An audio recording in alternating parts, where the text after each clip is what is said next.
बिस्मिल्लाहिर्रहमानिर्रहीम। अस्सलाम वालेकुम। आपको बताते चलूँ पाकिस्तानियों के लिए बहुत ज़्यादा खुशखबरी है, क्योंकि ईद के दिन करीब आ रहे हैं और पाकिस्तानी पाकिस्तान में आना चाह रहे हैं, अपने घर वालों के साथ ईद मनाना चाह रहे हैं।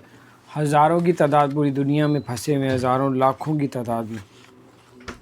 PIA ने खसूसी परवाज़ें ज़्यादा चलाने का ऐलान कर दिया, और अब जो पहले था कि 20% परवाज़ें चलाई जा रही थी बाहर से पाकिस्तानियों को पाकिस्तान लाया जा रहा था, अब जो है अब 80% यानी कि पहले से कई गुना ज़्यादा फ़्लाइटों को बढ़ाया जा रहा है। उन्होंने बताया कि जो पाकिस्तानी बाहर फंसा हुआ है 20 जुलाई तक जो है पाकिस्तानियों को पाकिस्तान में जो पाकिस्तान आना चाहते हैं उनको लाया जाएगा।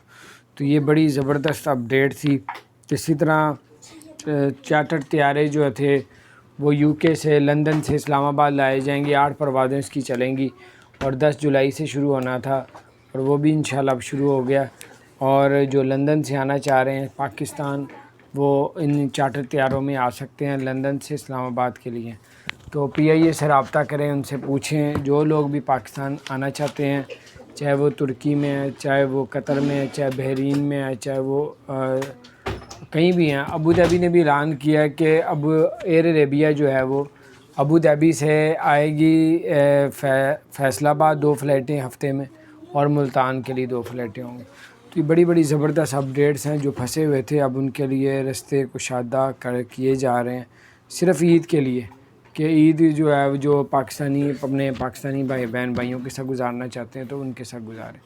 तो बहुत ज़बरदस्त अपडेट थी, मैंने कहा आपके साथ शेयर करूँ। अपना ख्याल रखें, और हमारे अगर चैनल को सब्सक्राइब नहीं किया तो सब्सक्राइब कर दें, बेल आइकन प्रेस कर दें ताकि नई सी अपडेट्स आप तक पहुँचते हैं। अस्सलाम वालेकुम।